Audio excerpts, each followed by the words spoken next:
Children are my siblings. My father is my children's grandfather and also their father.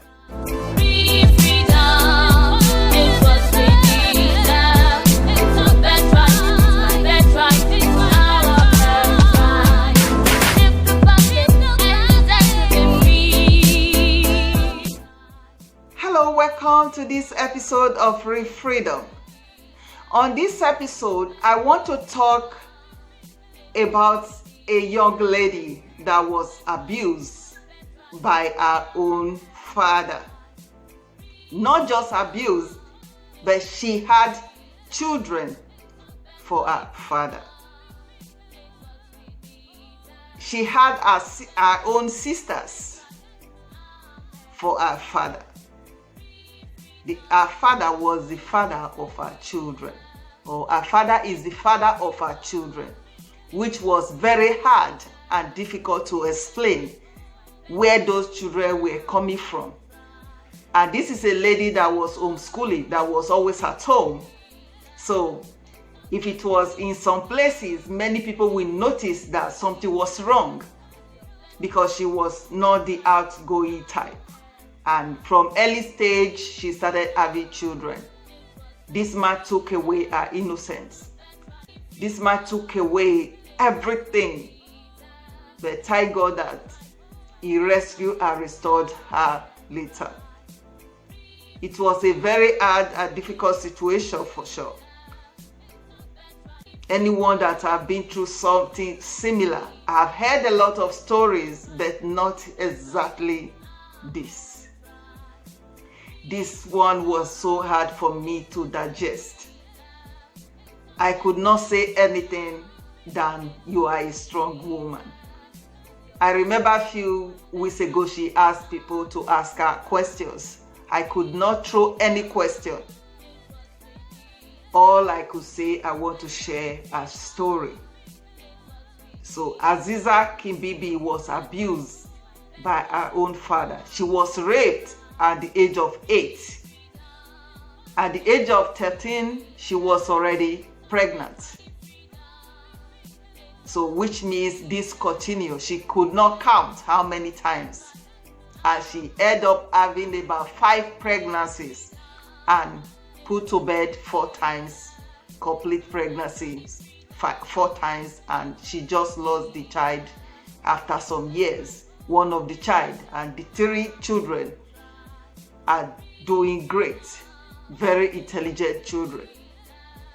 At first, when I listened to her story, I was worried about the children, how these children will face the world.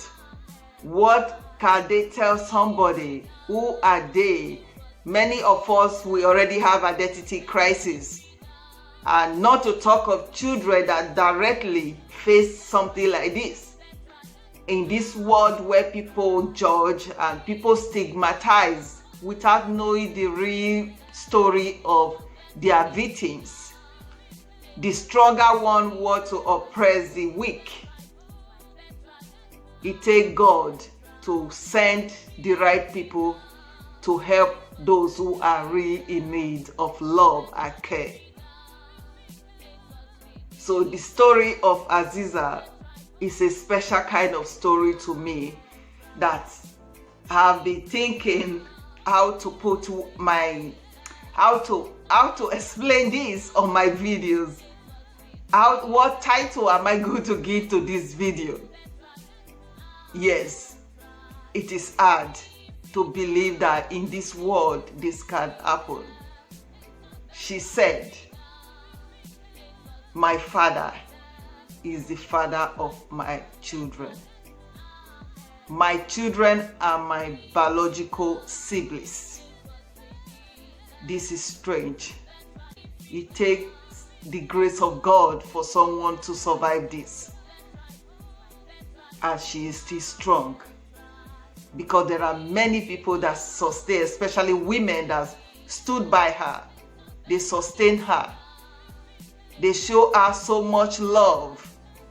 That is what such people did, not our judgment, not our criticism. All they need is nothing but love.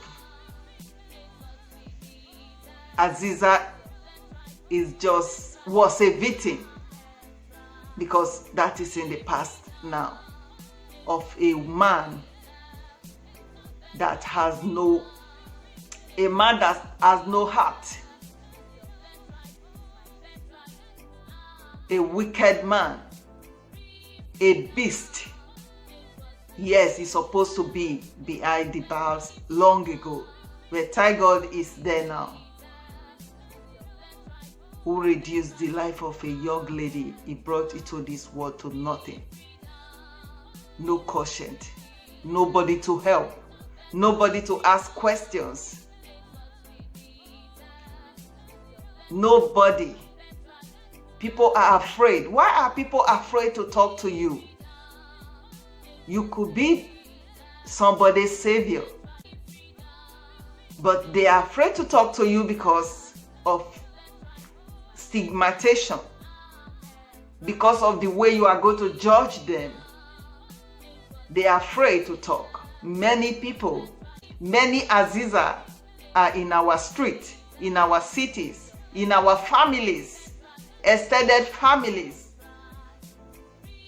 After such horrible things happen to these people, maybe they happen to talk to the right person and we are going to say, oh, we never knew about it. She didn't tell us. No, she tried to tell us, but we never listened. The story of Azizakibibi is a touchy story. Please check her up on YouTube and listen to her story. Hear from the horse's mouth. It's always better. I don't want to give details of this story, but I want to remind us again. Most of us know about it about 7 years ago, I think, or 5 years ago. And till I heard direct, this is not news, but hearing from the mouth of this lady, something happened inside of me. I was touched. I could not stop crying. You know, imagine these years, how many years to raise these big children. This lady went through this all alone. Yet, women, for whatever reasons, we allow certain things to happen. Selfish interest. We cover the shame, but we cover the shame of our husbands while we are creating another shame that is more disastrous. Many are doing this today. I remember a few years ago, I was told that a young girl living with a pastor was raped severally by this pastor. Destroyed a young girl about 9, 10. And the family were very poor. They have to buy this family with, I think, with 100,000, less than $200 to silence this family and this child life. And this is a man that go on the pulpit to preach. These things has been happening. Just a few years ago in the village in Africa, I know about a pastor. Yes, a pastor in the village. He was sleeping with mother and children, mother and daughter. And years later, I met this pastor in the Netherlands. Immediately they introduced him. I know he was the one. I wanted to tell Pastor Tom, but I wasn't close to him. Few years later, like a year or so later, a year or few months, I heard that this same pastor who I knew somewhere in the village of Africa, impregnated some ladies, and he has a wife somewhere, he has this, that, you know, I have some women around. And it was a kind of scandal in the church. And I later I said I wanted to talk, but you know, I was afraid to talk, that I know this pastor from a village somewhere in Africa. And I met the general overseer of this ministry in Amsterdam. Years later, I told him. He said, no, why did you come to me to tell me? I said I was afraid because the man closed down that church. Yes, this very pastor that I knew in Africa. So we have a lot of animals going around like human. We need to protect innocent children from this kind of people, from them destroy lives, destroy innocent lives. They don't have conscience. They enjoy what they do. They are sent by the devil. You don't need to trust their title. You don't need to cover up for them. You don't cover up because they will do more and more if you cover up. Yes. People who are facing abuse, any kind of abuse, they need to talk. They need to speak out. We need to create also the environment and the opportunity for them to speak to us, because a lot of people don't want to speak. A lot of people don't want to speak. That is what we are reduce ourselves to. We can't trust anyone.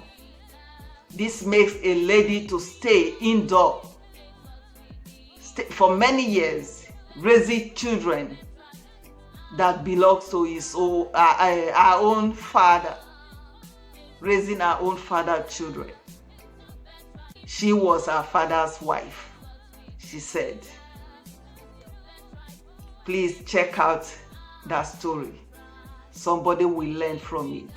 It will help us to see a child suffering and give a hand of help to that child or to that person that is in that kind of bondage. They pray every day. They don't know where to go. Sometimes these people think it is normal until a lot of damages is be done and there is nothing they can do about it. If they have spoken out, if they have confided in someone earlier, things will have been better. Yes, check out for many Aziza Kibibi in your street, in your city, in your families, in your environment. God bless you. Hope to see you in my next video. Please, if you have not subscribed,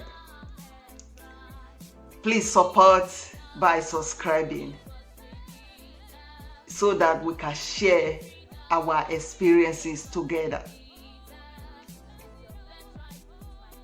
By sharing, sometimes you are healing someone's wounds. Sometimes people think that the whole world is against them. When they hear your story, when they hear someone's story, they will be able to compose themselves and move on, which will lead to permanent healing in their lives. Bye for now. See you in my next video.